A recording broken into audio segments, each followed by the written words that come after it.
Selamat pagi menjelang siang saudara dikasih Tuhan. Kembali bersama dengan kami Adonai Ministry dari Menara Doa Polus Paragon Mall pada saat ini.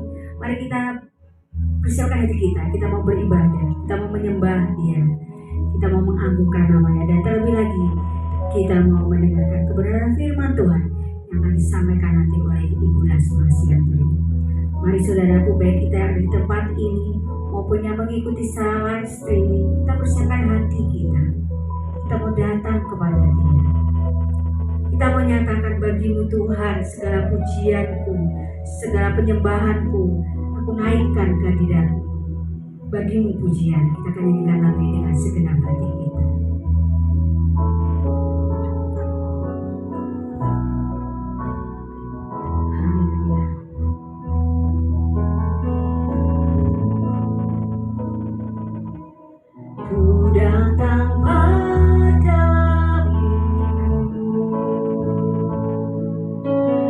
Membawa pujianku hanya kekuatanmu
ada di tempat ini, dan terlebih lagi Tuhan, kami ingin berbakti menyembah Engkau, memuliakan nama-Mu, pujian kami, dan lagi Tuhan ini dengan berfirman bersama kepada kami hamba pimpin kami ini dari awal pertengahan sampai pada akhirnya.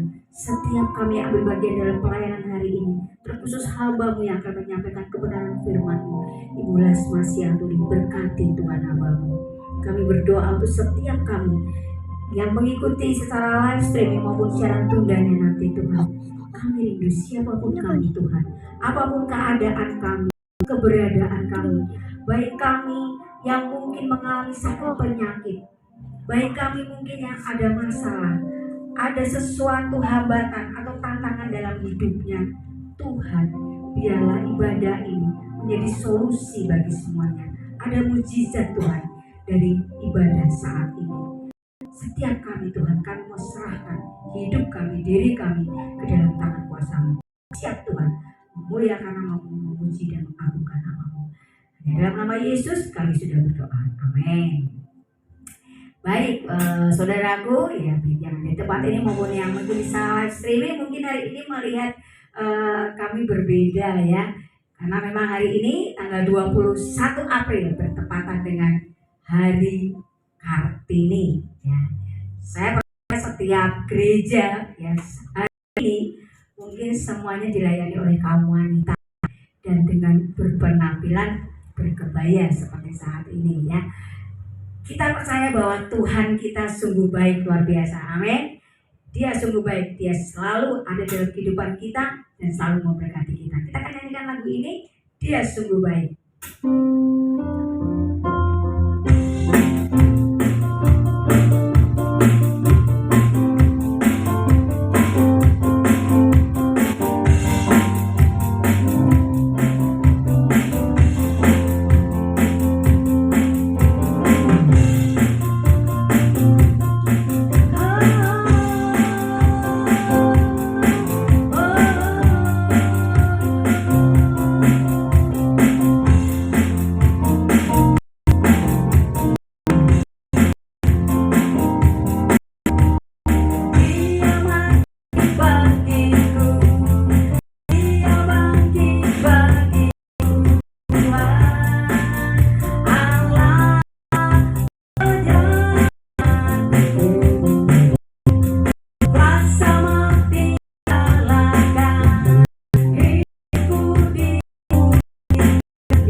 ku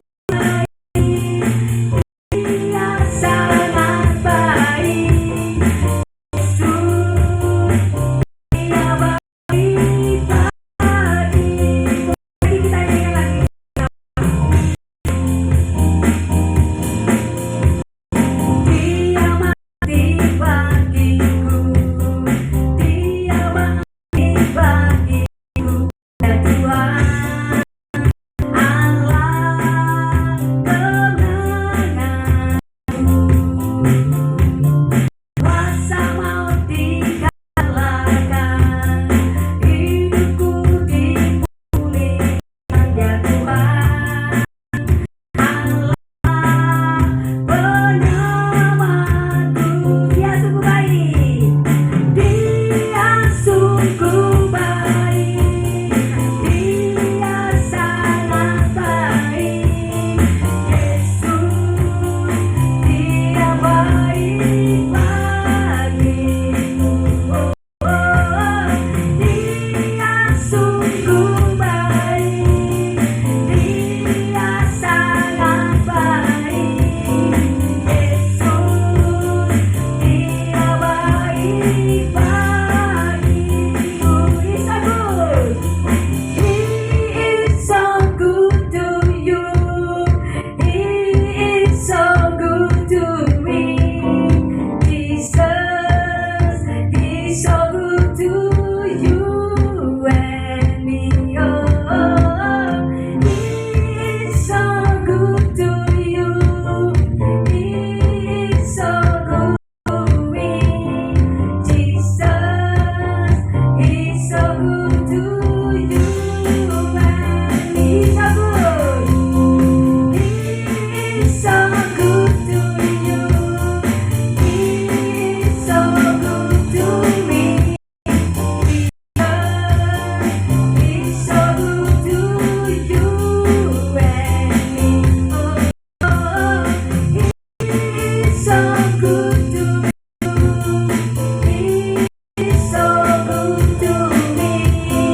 Jesus, He's so good to you and me.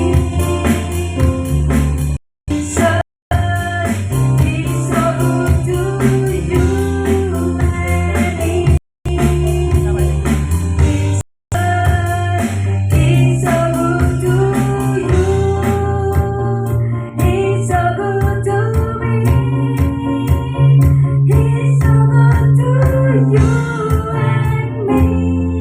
Yes, Yesus baik buat kita, buat saudara. Yesus baik buat kita semua. Bulan April masih dalam nuansa Paskah. Bagaimana Yesus telah rela berkorban bagi kita manusia. Bertepatan dengan hari ini juga hari Kartini.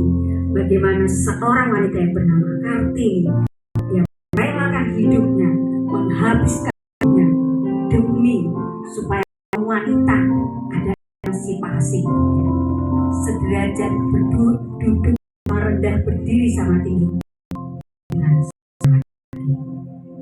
baginya kemuliaan anugerah dan kuasa.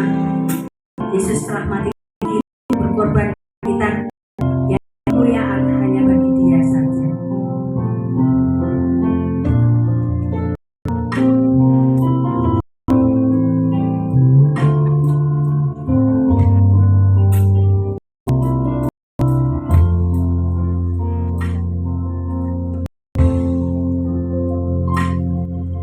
Dia Yesus mati bagiku.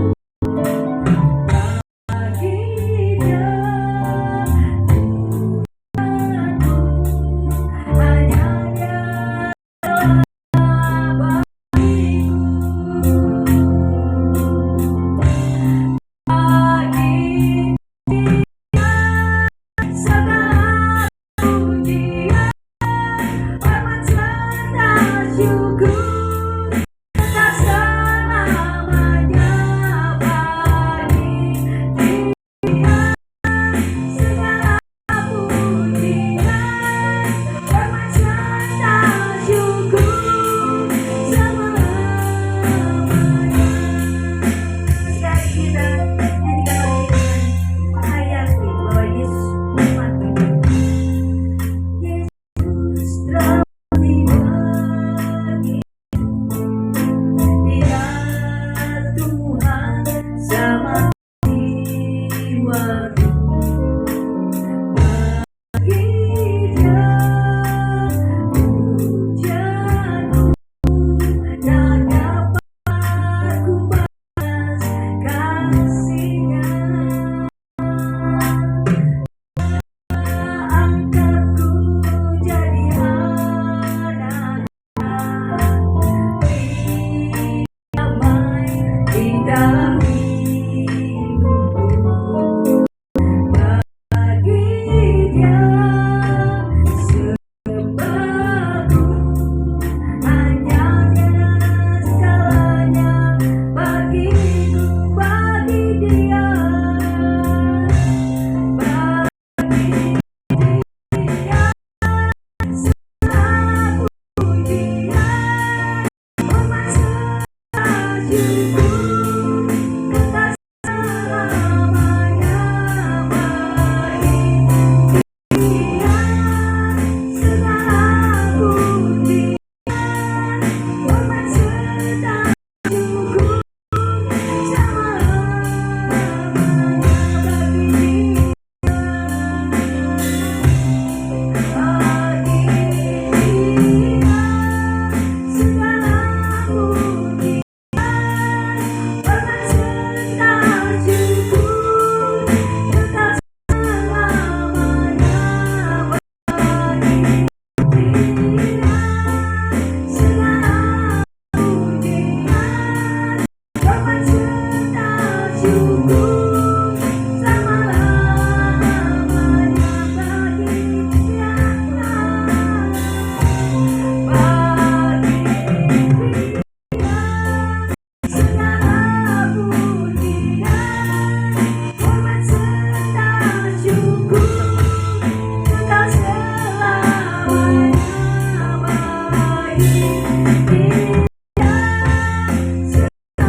Yesus dan Roh Kudus. Kami tahu yang terbaik daripada kami terima pada hari ini sampai selamanya. Dalam nama Bapa Yahweh kami berdoa dan mensyukur. Haleluya. Amin. Oke, silakan duduk. Saya mengucapkan buat wanita-wanita yang ada di Indonesia maupun di seluruh dunia, saya cuma bisa mengucapkan selamat Hari Wanita. Ya, kalau Indonesia punya satu contoh teladan bernama R.A. Kartini yang ada di kota Jawa Tengah, yaitu kebetulan Jawa Tengahnya Jepara. Ini gue sudah menghabiskan ya. Siapa yang ke Jepara? Semuanya cuma bisa senyum. Walaupun di Jawa Tengah belum tentu bisa menuju ke kota Jepara, ya kan? Karena apa? Jauh katanya, ya, berbagai macam cara. Nah, di sini kita melihat satu visi daripada seorang wanita bernama Kartini. Dia berkata begini, habis gelap, terbitlah terang. Nah, berarti mulanya ada kegelapan, betul? Yesus katakan hari itu gelap. tidak ada apa-apanya. Maka Tuhan katakan jadilah terang. Terang itu ada. Dari itu Tuhan Yesus juga bilang apa? Sepertinya ini dunia ini, bumi ini tidak ada apa-apanya. Diciptakannya lah manusia.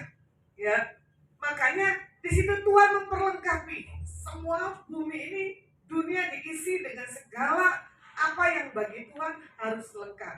Ya, makanya kalau dilihat di Mazmur 112 ayat 4, firman Tuhan katakan begini. Di dalam gelap terbit terang bagi orang benar, pengasih dan penyayang orang yang adil. Jadi di dalam gelap itu terbit orang benar. Orang benar adalah di sini adalah orang-orang yang punya satu panggilan kehidupannya yang semalam dibagi dengan gembala dengan satu isi khotbahnya tentang integritas. Jadi orang benar, orang yang punya integritas adalah orang yang hidupnya apa? Jujur, tulus, dan murni. Itu yang gak mudah dan gak gampang. Menyikapi hari-hari ini, kehidupan kita ini gak mudah dan gak gampang.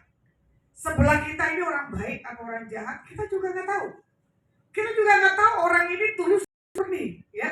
Karena apa? Orang yang belum benar-benar dalam terang, hidupnya dalam kegelapan, dia tidak pernah mengerti arti dari Alkitab, yaitu terisi semua tentang hal kebenaran seperti yang Tuhan Yesus lakukan. Makanya di sini dikatakan apa? Biar badai kehidupan berlalu, perubahan yang baru, musim yang baru, itu yang dinantikan setiap wanita di dalam bersukacita di dalam Tuhan. Jadi bukan para pria yang harus bersukacita, wanita juga harus bersukacita. Pria mau dibilang bangun pagi, di doa, ya kan?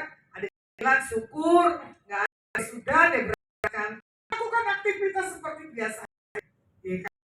Nanti pulang kantor, ya kalau mau nyapa istri dan anak, kalau enggak, ya juga nggak masalah juga, ya. Tapi kalau seorang wanita adalah wanita pejuang, ya, wanita hebat bukan cantiknya. Nah ini dia. Cantik belum tentu dia sempurna di mata Tuhan, belum tentu sempurna di mata suaminya.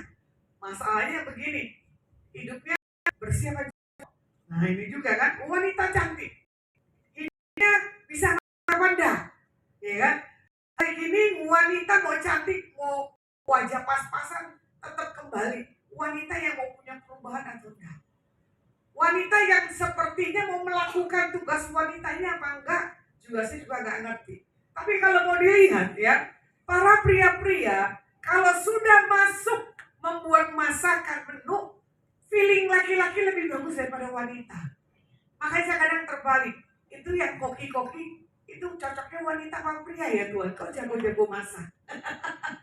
Nah, makanya dibilang begini, zamannya sekarang baik wanita maupun pria, ujung-ujungnya apa? Harus bisa masak. Kalau nggak bisa masak, repot.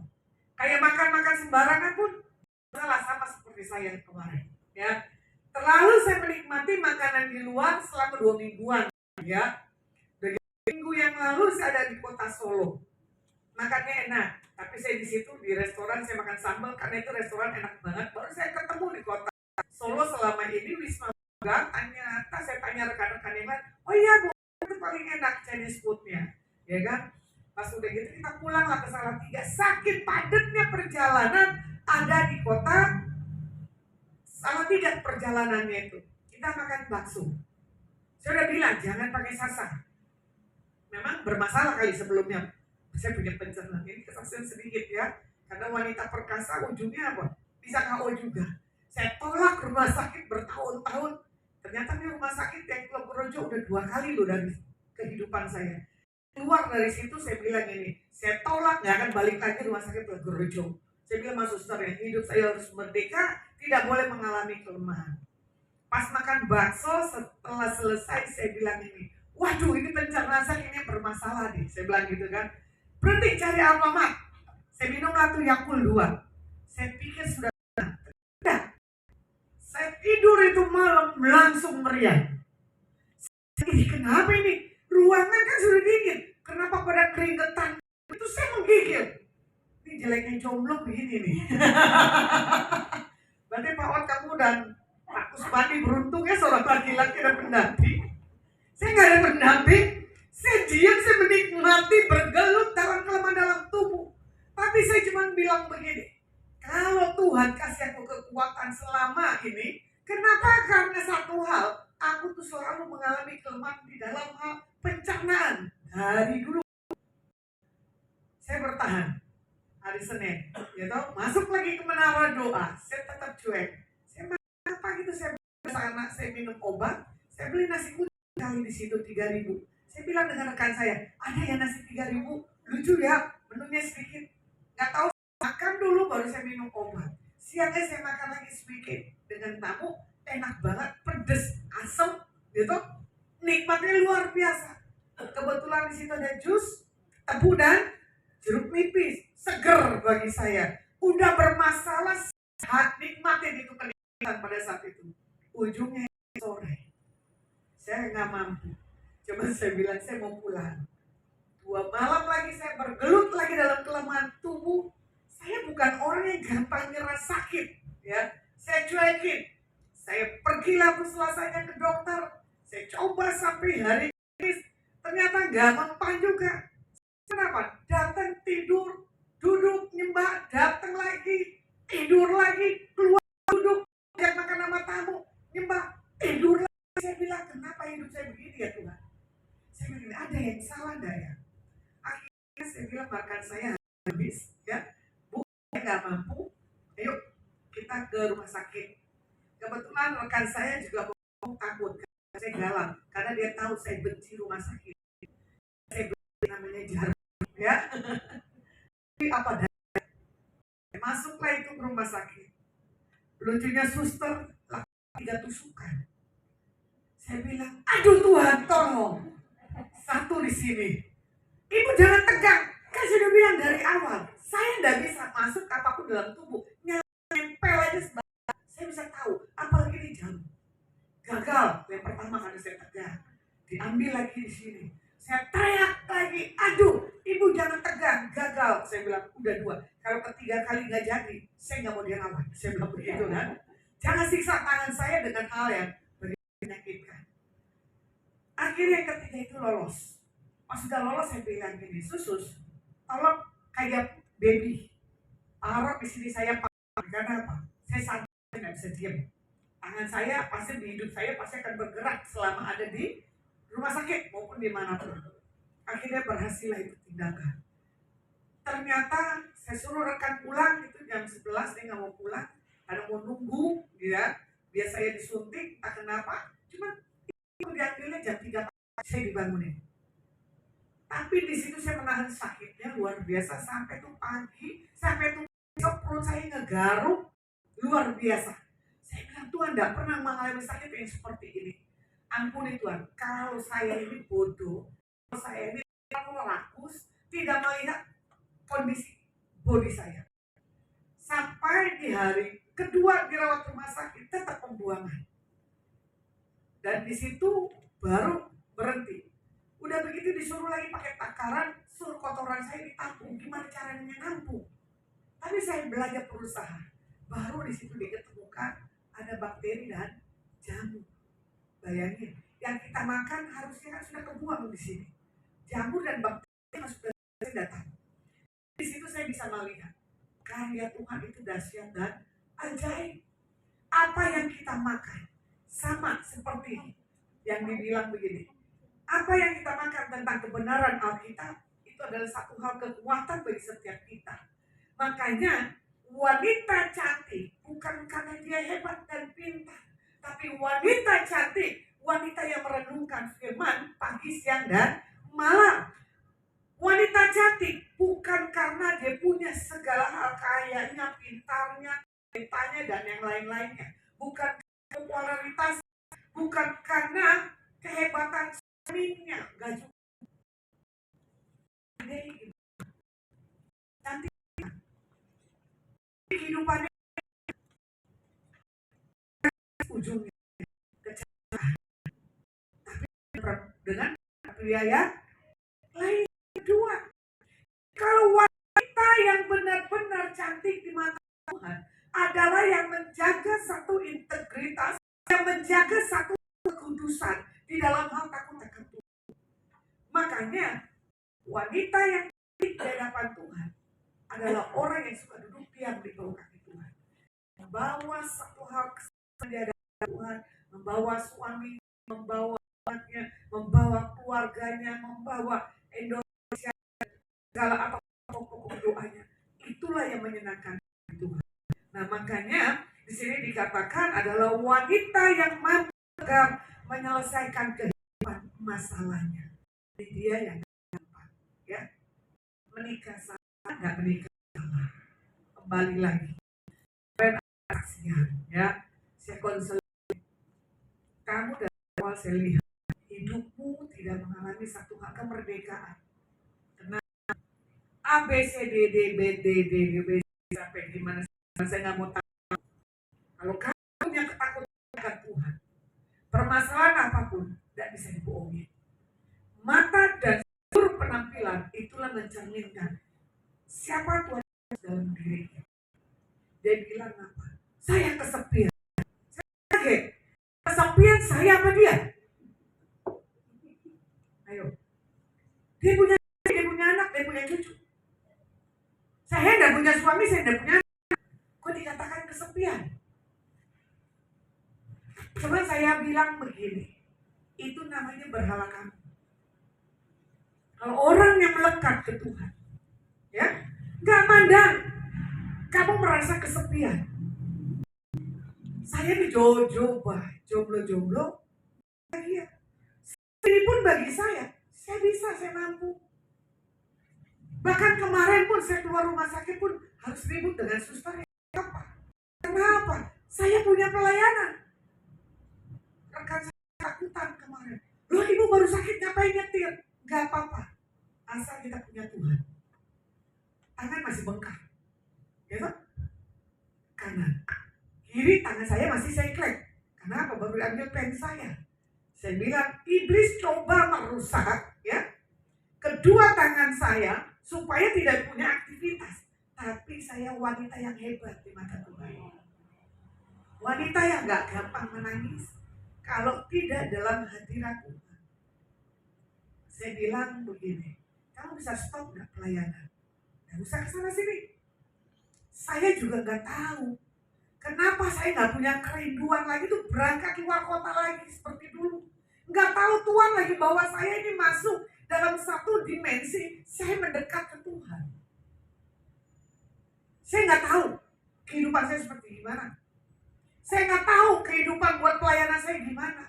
Saya nggak tahu saya harus memenangkan jiwa seperti apa. Tapi perjalanan visi-visi saya ada tiang-tiangan. Bukan karena saya punya nama. Enggak. Kemanapun kalau Tuhan kirim, kemanapun kalau Tuhan tempatkan, Tuhan punya banyak cara. Ya, makanya di sini dikatakan wanita yang hebat adalah wanita yang mengisi segala sesuatunya demi kebaikan dan kemurahan. Makanya dibilang begini yang tadi, ya, orang benar pasti akan bersinar.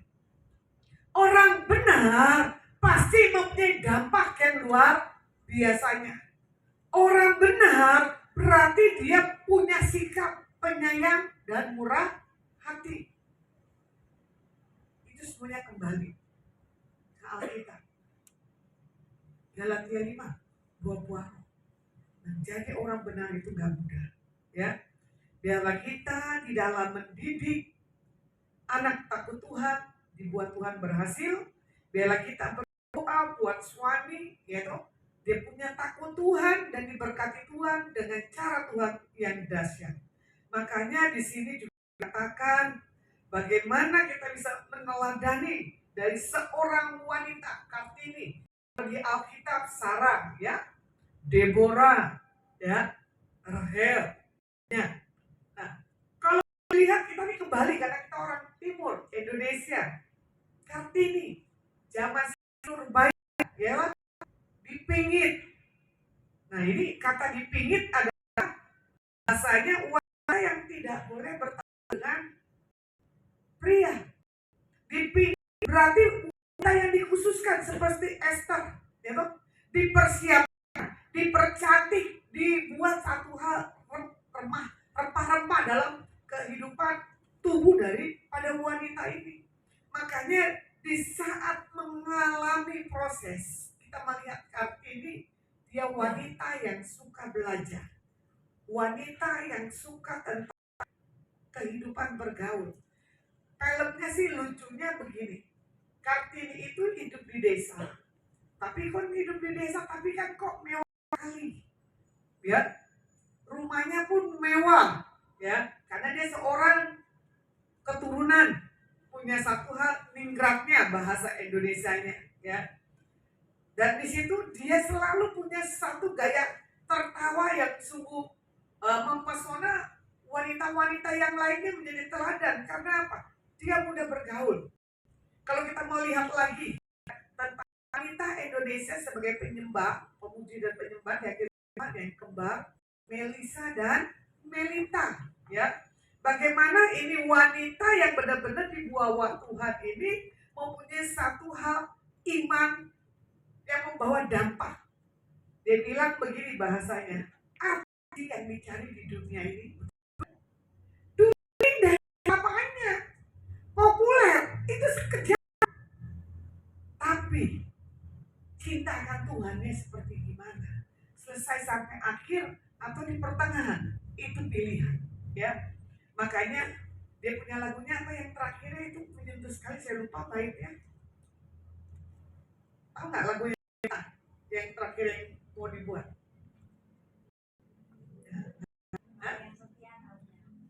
Penolong, oh ya, penolong setianya, tapi bukan.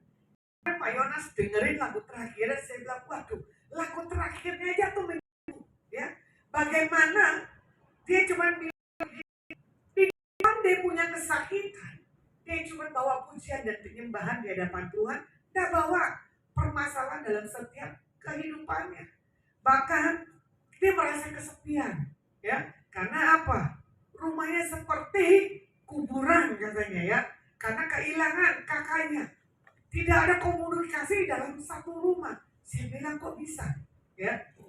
Akhirnya curhatlah dengan seorang pembimbingnya, seorang pendeta.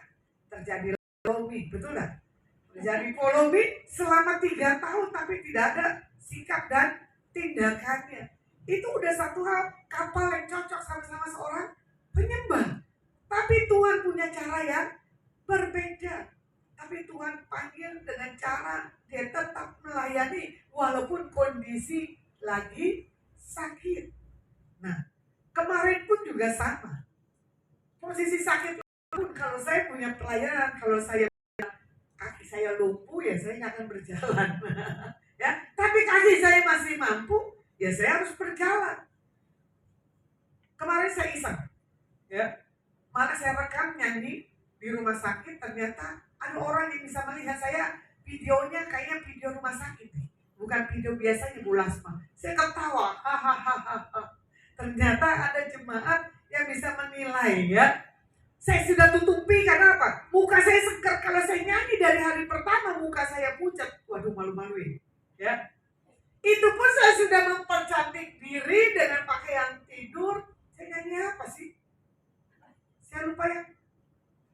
Saat kau perlu Tuhan tahu, saat kau minta Tuhan dengar, ya. Saat Percaya Tuhan bekerja. di situ saya nyenengin diri saya. Pokoknya Tuhan tahu deh, gitu. Kan lagu keduanya apa ya saya nyanyiin, ya? Oh, jurumudiku. Yesus, Engkau jurumudiku, ya. Hidupku hanya dalam tangan-Mu, ya kan? Ku selalu berdoa, ku selalu meminta, Yesus, Kau segalanya bagiku. Yesus jurumudiku. Itu saya tahu lagu ini ada di Sulawesi, di Manado. Dari Manado saya mau ke Pulau Talaut. Ternyata sepanjang pasar itu, sepanjang kapal itu nyanyinya itu terus, Yesus Engkau juru mudiku. Saya bilang gini, iya Tuhan, Engkau juru mudiku, aku di sana ada kamu yang mengemudikan hidupku Tuhan. Tepar. Tiba-tiba ada langsung temen, saya lihat status dibaca dia, pasti dia telepon. Betul, teman itu telepon. Kenapa lu Las? Katanya gitu. Enggak apa-apa. Kok kenapa lu nyanyi lu gitu? Katanya gitu. Enggak apa-apa, lu pasti di rumah sakit nih. Katanya gitu kan. Video call lagi. Sehingga Tuhan, kamu kirim orang-orang yang tepat yang menyampaikan isi hati Tuhan. Terus saya bilang, ini biasa penyakit orang kaya. Saya bilang gitu. Ternyata orang miskin itu kalau makan apapun, ya toh, bisa hidupnya sehat. Tapi kalau orang kaya makan di pinggir jalan di sembarangan, dia pasti sakit. Teman saya ketawa, bahasa lu bisa aja ya. Nah iya, kalau orang kaya kan makanannya nggak bisa yang gembel-gembel, saya bilang gitu ya. Perutnya yang bermasalah. Akhirnya dia tertawa. Dibilang, belum waktumu Lasma, dipanggil Tuhan katanya. Kenapa begitu? Karena Tuhan masih perlu engkau di muka bumi ini. Jangan minta pulang-pulang terus, kata Tuhan. Loh, Tuhan ngomong begitu, iya. Satu kata yang menggelitik saya adalah begini. Kalau mamamu sudah pulang, kamu berangkatkan dulu baru Tuhan panggil. Loh, kok lama banget? Kenapa harus mama saya pulang, bukan saya pulang dulu? Saya bilang gitu kan. Itu apa yang disampaikan para penduduk. Ya kan? Terus saya bilang, ya benar juga sih. Karena apa? Selama Tuhan percayakan saya dari kalau orang itu saya akan berangkatkan dengan cara yang terbaik, dengan cara penghormatan yang terbaik dan luar biasa. Makanya orang bisa berkata begini, kenapa di setiap ada kematian, ada kamu selalu di sampingnya. Dan selalu kamu melayani, membuat yang terbaik buat orang ini. Karena bagi saya begini, apa yang sudah kita beri, nanti akan balik dengan cara yang kita nggak mengerti. Makanya tadi saya bilang, ya, orang benar pasti itu punya hati yang tulus dari kedalamannya. Kalau orang yang nggak punya satu hal kebenaran dan punya banyak hal ketulusan, makanya jangan pernah hidup kita itu ngegombal, ya. Karena ngegombal itu tuh gampang, tapi komitmennya tuh berat, ya.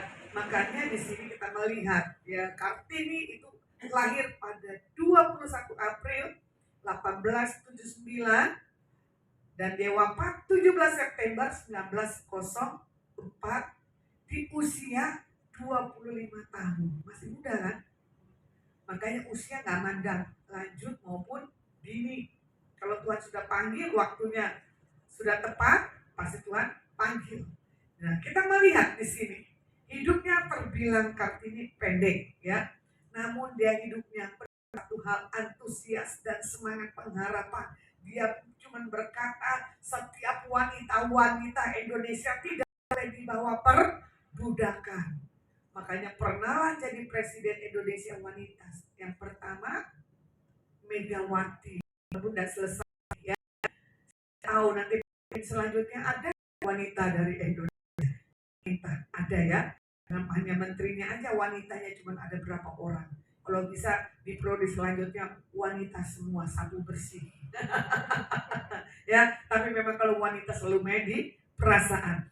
Jadi beberapa perkataan bijak yang dikatakan kita bisa lihat. Yang pertama, tiada awan di langit yang tetap selamanya, tiada mungkin akan terus-menerus terang cuaca. Nah ini dia. Makanya simbol visinya begini, malam gelap gulita, lahir pagi membawa kehidupan manusia serupa alam, ya. Alam tidak tergesa-gesa, ada proses pertumbuhan di setiap pergantian musimnya. Nah, bagaimana dengan kita pada hari-hari ini, ya? Seringkah kita tidak taat saat menghadapi ketidaksabaran di dalam masa-masa pergantian kehidupan, ya. Masa-masa di mana kita melihat proses bagaimana kita punya satu iman pertumbuhan, kita bisa melihat hidup kita bersama dengan Tuhan itu seperti gimana. Nah, kita lihat bagaimana Pengkhotbah 3 ayat 1 dikatakan begini, untuk segala sesuatu ada masanya, untuk apapun di bawah langit ada waktunya. Jadi setiap proses adalah suatu hal yang bermanfaat bagi setiap kehidupan kita. Makanya kita lihat ya, ibarat sebuah pohon yang berbuah, pasti ada proses pertumbuhannya, ya. Akarnya itu kuat, dia bertumbuh ke atas. Setelah kuat, yang di atasnya dia baru bisa berbuah. Sebelum memiliki akar, berarti harus ada satu yang di bawahnya itu yang membuat satu hal kesuburan. Jadi setiap proses itu enak tidak enak, kita harus bisa rasa syukur di hadapan Tuhan. Nah, yang kedua adalah bagaimana kita bisa melihat, tahukah bahwa Kartini punya semboyan aku mau. Nah, Kartini pada dasarnya aku mau adalah dia punya satu kemauan. Dia tidak bisa berkata dia tidak bisa. Dia pasti berkata bisa.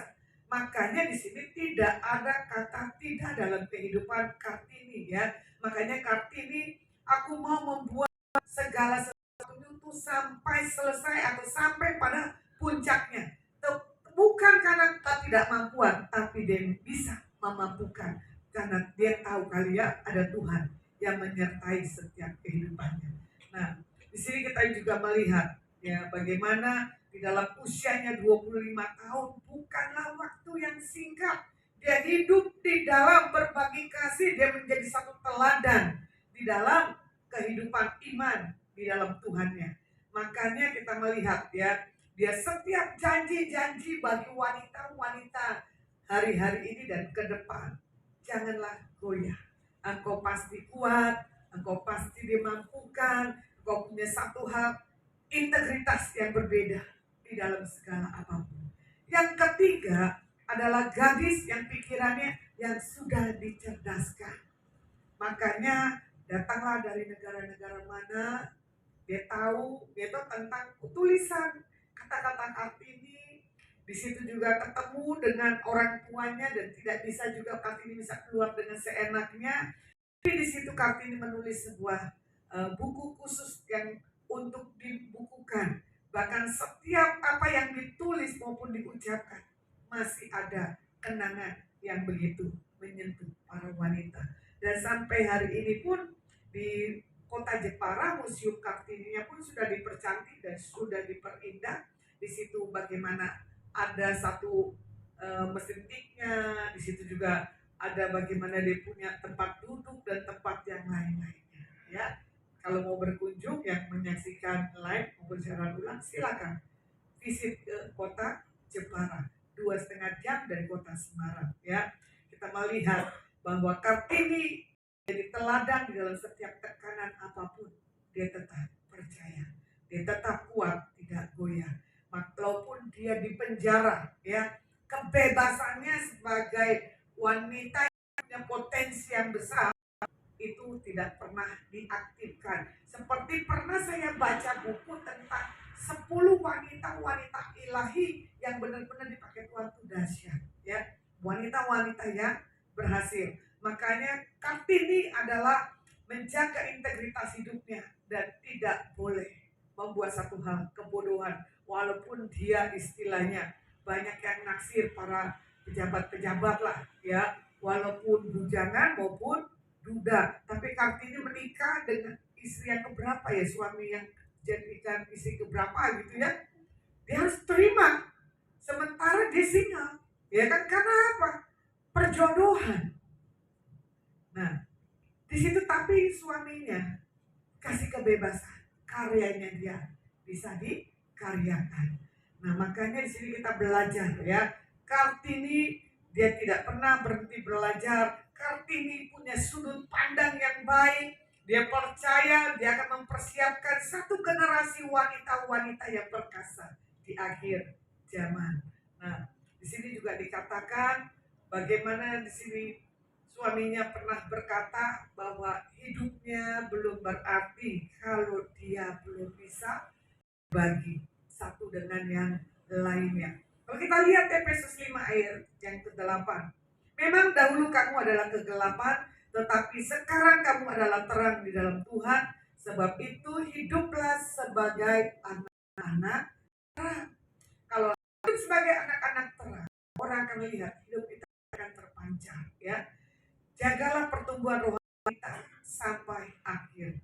Jadi biar setiap anak-anak Tuhan, ya, setiap kita punya pandangan yang benar kepada Tuhan, Tuhan akan berkati dengan cara yang dahsyat. Kita lihat lagi kembali di Mazmur 112 ayat yang keempat. Firman Tuhan katakan kembali, ya, di dalam gelap terbit terang bagi orang benar, pengasih dan penyayang orang yang adil. Nah, kita melihat di masa bagaimana ini kemarin sudah punya keputusan untuk memimpin bangsa kita selanjutnya. Walaupun Jakarta masih ada demo, masih ada kerusuhan, tapi yang tadi orang benar itu belajar jujur dan tulus, mengakui kesalahan, mengakui kelemahan itu gak mudah. Semuanya manusia bercondong ke sini. Benar itu kemarin Pendeta Yonas bilang, waktu lahir tangan menggenggam. Baru saya ngerti, ya. Ini bahasa Pak Yonas saya bahas kedua. Karena apa? Dia rasa menggenggam dunia ini miliknya. Tapi setelah dewasa, tangan itu akan melepas secara pelan-pelan. Cara dia menggenggam dunia tidak bisa seperti waktu dia dalam kandungan dan keluar ke bumi. Setelah bisa melepas tangan ini, dan tangan jari ini bisa menuju air. Nah, saya ya, ini apa? Saya kaya. Saya ini pejabat, ya kan? Saya ini seorang jenderal. Waduh, semuanya bersenter kepada I am. Nah, tapi kalau dibilang kembali Alkitab, semuanya sia-sia. Segala sesuatunya di kolom langit ini ada masanya dan waktunya. Popularitas itu hanya sekejap. Contoh, saya ada satu ibu, ya, dulunya luar biasa diberkati Tuhan, cantiknya luar biasa. Di satu titik proses hidupnya dia turun ke bawah, buat makan aja susah. Saya cuma ketawa. Akhirnya cuma bilang begini, evangelis, aku pinjam uang. Saya kaget. Berarti ini orang di titik limit di punya hidup. Saya tanya, berapa yang harus dipinjam? Saya bilang begitu kan. Nominalnya ganti. Cuma bagi saya, tidak diganti pun tidak apa-apa. Tuhan tidak pernah berhutang. Cuma saya sedih. Dulu, ya, di saat dia diberkati, dia cantik, banyak yang dekat. Setelah Tuhan proses, baru kita lihat orang ini didekati apa? Tidak. Makanya orang bisa berkata begini, dari dulu hidupmu gak pernah berubah ya Las, wajahmu pun gak pernah berubah. Saya bilang begini, yang berubah apa? Saya punya kedalaman akan Tuhan, gak akan pernah goyah.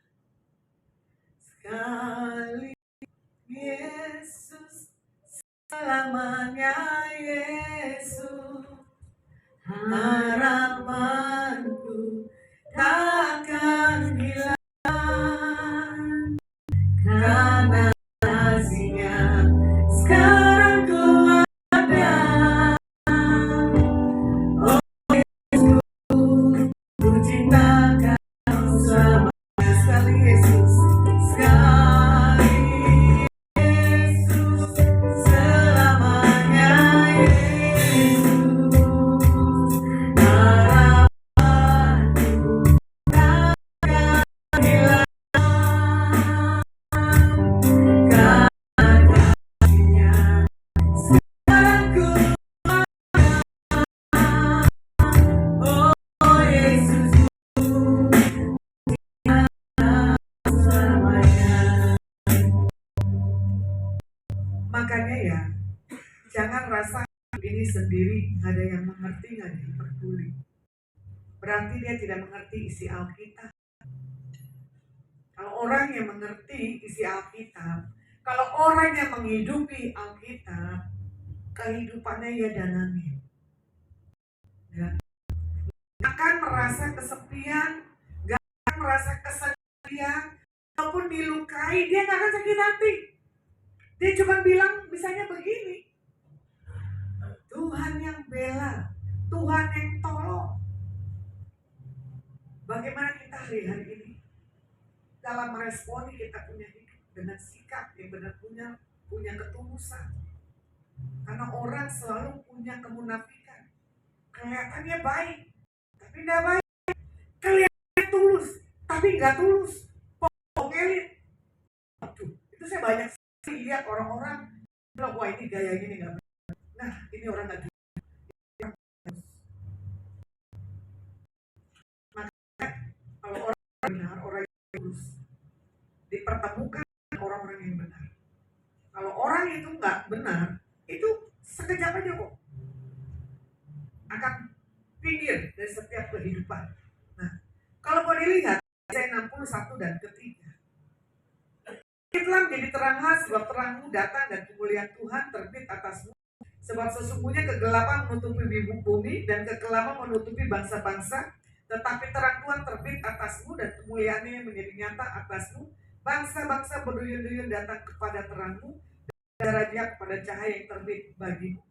Inilah saat kita bangkit untuk melihat penuaian jiwa-jiwa, bukan untuk melihat popularitas, bukan melihat kita harus banyak ketemuan, kita bukan dengan hal ini. Wah, kalau kita tuh semuanya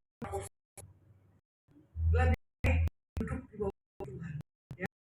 Makanya pada setiap orang yang benar jujur terus bersinar bagi bangsa.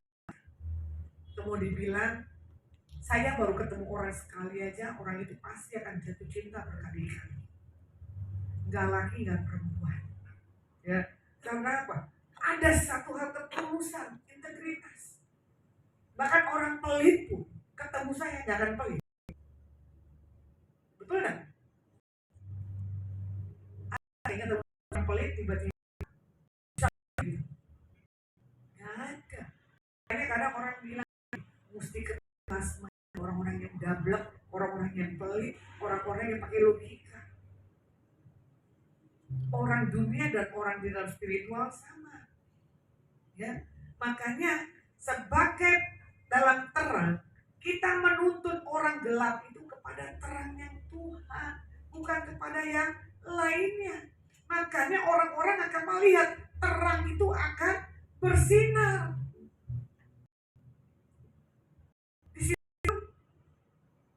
Waktu saya dirawat, susternya kaget, gak ada yang jagain selama 3 hari ya. Kok bu gak ada yang nemenin, lebih enak gak ada yang nemenin, gak ada yang bawel. Karena apa? Waktunya saya bisa sama Tuhan berintim-intiman. Sus, kalau di rumah nanti saya bisa bongkar sana, bongkar sini, atau di kos, saya bilang gitu kan. Tapi kalau di rumah sakit, ya saya putar ini aja di tempat tidur. Saya baca, saya bikin ayat, ya kan. Saya dengar yang Tuhan mau ngomong. Nah itu enak banget. Saya bilang, Tuhan bayarnya mahal banget ya. Kalau saya punya satu kehintian, Tuhan di prosesnya melalui apa? Sakit dulu. Kalau saya tidak sakit, saya nggak akan bisa diam. Ya, makanya orang bilang gini, tunggu sakit baru ibu ini diam. Dan gitu sakit aja nggak bisa diam, ya kan? Karena apa? Pikiran kita harus diisi dengan pujian, penyembahan, doa yang nggak ada henti-hentinya. Makanya cara termudah mengetahui bahwa hidup sisi gelap kita ini udah pulih atau betul, kita yang bisa mengkoreksi diri. Ya, di sini ada bekal 4P, ya, pikiran, perkataan, perasaan, perbuatan. Di dalam setiap kehidupan kita itu harus ada, jangan ada kegelapan. Pikiran kita jangan gelap, pikiran kita harus benar. Semua yang baik, semua yang manis, semua yang sedang didengar, pikirkanlah itu semua. Perkataan pun juga sama. Kalau orang itu nyebelin ya boleh lah, tapi setelah itu minta maaf. Jangan sampai tidak minta maaf, ya. Perasaan pun juga sama, ya. Jangan terlalu halus, sensitif. Nanti sendiri yang menusuk ke kita. Kok tuh orang nggak sadar ya? Kok orang nyakitin ya? Kok yang lama-lama kita jadi penyakit. Nah ini dia, jangan salah, ya. Perbuatan yang kamu lakukan kebaikan pasti akan menuai kebaikan. Nah, kita sebagai Tuhan punya cerita yang pasal 6 ayat 23. Karena itu pelita dan ajaran itu bercahaya dan teguran yang mendidik itu adalah satu jalan kehidupan. Pelita adalah tentang terang, ya. Jadi terang dan ajaran itu harus terpancar dalam setiap kehidupan kita karena itu adalah satu hal didikan, pola perjalanan kehidupan kita ke depannya. Jadi Amsal 13 ayat 9, terang orang benar bercahaya gemilang, sedangkan pelita orang fasik itu akan padam, ya. Oke, firman saya cukupkan. Dan kita tetap setia berjaga-jaga. Jangan sampai kendor waktu Tuhan yang nanti jemput kita di awan-awan permai. Oke, kita akan pujian. Tunaikan syukur padamu Yesus, ku sembah sujud kepadamu Tuhan, di hadapan tata kemuliaan-Mu, ku tinggikan, ku agungkan selamanya. Tunaikan syukur padamu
Bapa, terima kasih Yesus, terima kasih Roh Kudus. Karena firman-Mu katakan habis terbit, habis gelap terbitlah terang. Kami akan melihat biar terang kami tetap bercahaya dimanapun Tuhan kirim, Tuhan utus.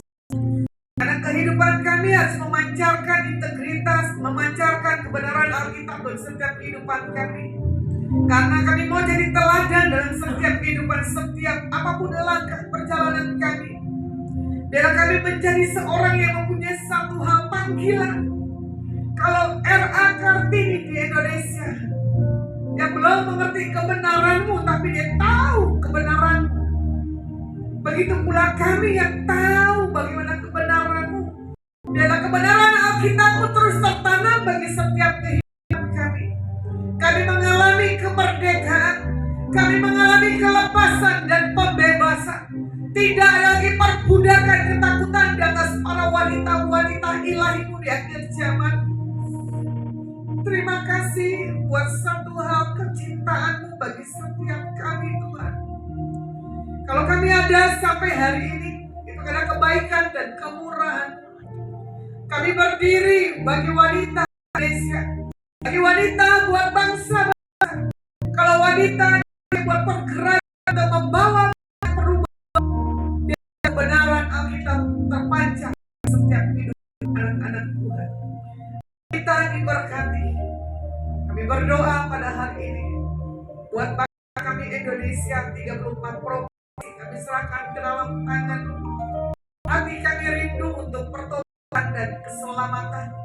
Terima kasih buat pemimpin yang Kau beri, yang sudah diresmikan di Mahkamah Konstitusi Bobo dan Gibran Tuhan. Diberkati dan pilih menteri-menteri juga yang benar-benar punya integritas. Berkati RT RW sama wali kota, bupati, gubernur, panglima darat, udara, laut, kepolisian. Tuhan berkati. Diberkati para pelayan Tuhan. berkati Apostle yang sudah memberi tempat ini Tuhan, untuk hal kerajaan-Mu dan kemuliaan-Mu dinyatakan dan diproklamirkan di tempat ini. Dan kami tahu Menara Doa Paulus akan mengalami satu transformasi dan reformasi. Orang yang datang ke tempat ini merasakan ada sesuatu yang ilahi, disentuh dan dibuat berubah oleh Tuhan. Kami percaya biar setiap tangisan yang kami naikkan doa di antara para kami tim Menara Doa Paulus, ada kemenangan buat kota, buat bangsa, buat bangsa-bangsa. Jagai kesehatan Pak Posunko, isi ketiga anak, mantu dan cucu dan keluarga besar. Jagai asetnya Tuhan, diberkati karyawannya, koneksi-koneksinya. Terima kasih buat gubernur di tempat ini Tuhan. Terima kasih buat Pak Wali Kotanya. Kami juga bawa pilkada buat calon bupati dan wali kota dan gubernur di bulan Oktober. Shalom turun buat pemimpin bangsa kami. Kalau kami akan pulang dan tinggalkan tempat ini, kami bangkit berdiri dan kami mengangkat kedua tangan kami di hadapan Engkau. Pulanglah dan bawalah berkat yang terbaik yang datang dalam nama Bapa, Putra dan Roh Kudus. Dan segala apapun yang kami lakukan, kerjakan ke depan, dibuat Bapak Yahweh berhasil. Yang sudah terima berkat, mari sama-sama kita katakan amin.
Kembali dengan kami Adonai Ministry pada minggu yang akan datang. God bless you.